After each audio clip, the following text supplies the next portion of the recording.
Hi friends, welcome to my channel. ఈరోజు మీకు సింపుల్గా బీరకాయ కర్రీ ఎలా చేసుకోవాలో చూపించబోతున్నాను.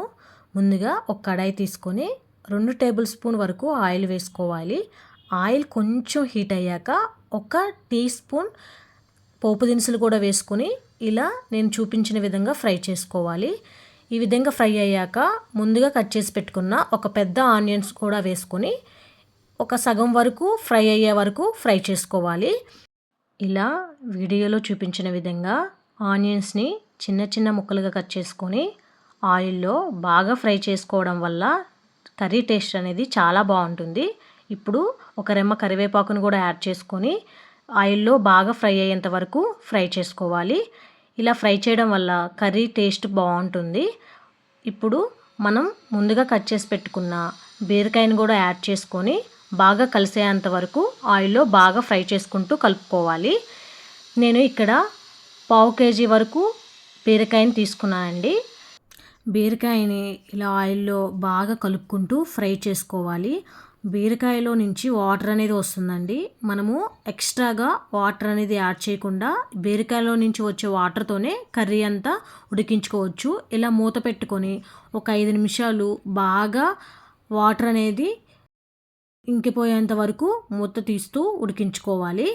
ఇలా చేయడం వల్ల బీరకాయ అనేది సగం వరకు బాగా ఉడుకుతుంది.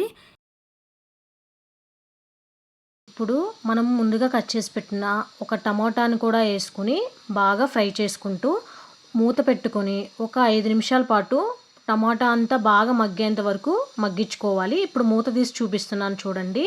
టమాటో కూడా చాలా చక్కగా మగ్గింది కదా. ఇప్పుడు అన్నీ బాగా కలుపుకుంటూ ఒక 2 నిమిషాలు బాగా ఫ్రై చేసుకోవాలి. ఇప్పుడు మనం 1 టీ స్పూన్ కారం, 1 టీ స్పూన్ పసుపు, 1 టీ స్పూన్ సాల్ట్ని కూడా యాడ్ చేసుకొని అన్నీ బాగా మిక్స్ అయ్యేంత వరకు ఒక 2 నిమిషాల పాటు బాగా కలుపుకోవాలి. మీరు కావాలంటే ఈ టైంలో వాటర్ అనేది యాడ్ చేసుకొని కర్రీని ఉడికించుకోవచ్చండి. కానీ నేను ఎప్పుడు చేసిన బీరకాయ కర్రీ ఇలానే చేస్తానండి, వాటర్ అనేది యాడ్ చేయకుండా. ఈ బీరకాయ నుంచి వచ్చే వాటర్తోనే కర్రీ అంతా ఉడికిపోతుంది. ఒకవేళ మీరు కావాలనుకుంటే ఈ టైంలో వాటర్ అనేది యాడ్ చేసుకోవచ్చు. ఇప్పుడు మూత పెట్టి మరొక 5 నిమిషాల పాటు బాగా కర్రీని ఉడకనివ్వాలి. చూసారా, మూత తీసి చూపిస్తున్నాను. ఇలా ఆయిల్ తేలేటప్పుడు కర్రీ అనేది రెడీ అయిపోయినట్టే. ఇప్పుడు మీరు కర్రీని ఒకసారి కలుపుకొని మనం ఒక బౌల్ తీసుకొని సర్వ్ చేసుకోవడమేనండి. చూసారు కదా కర్రీ అనేది ఎంత బాగుందో చూడడానికి కూడా. మీరు కూడా ఈ కర్రీని ఒకసారి ప్రిపేర్ చేసుకొని మీకు ఎలా వచ్చిందో నాకు కామెంట్ రూపంలో తెలియచేయండి. ఇప్పుడు చూడండి, నేను ఒక బౌల్లోకి సర్వ్ చేసుకొని చూపిస్తున్నాను. ఎంతో టేస్టీగా ఉంటుందండి ఈ కర్రీ. ఒకసారి మీరు కూడా ట్రై చేయండి. మా వీడియోస్ మీకు నచ్చినట్లయితే ఇలా వీడియో కింద కనిపిస్తున్న లైక్ బటన్ని క్లిక్ చేసి సబ్స్క్రైబ్ చేసుకుని బెల్ ఐకాన్ని క్లిక్ చేసి నోటిఫికేషన్ ఆన్ చేయండి. అప్పుడే మా వీడియోస్ మీరు మిస్ అవ్వకుండా నోటిఫికేషన్ ద్వారా చూడొచ్చు.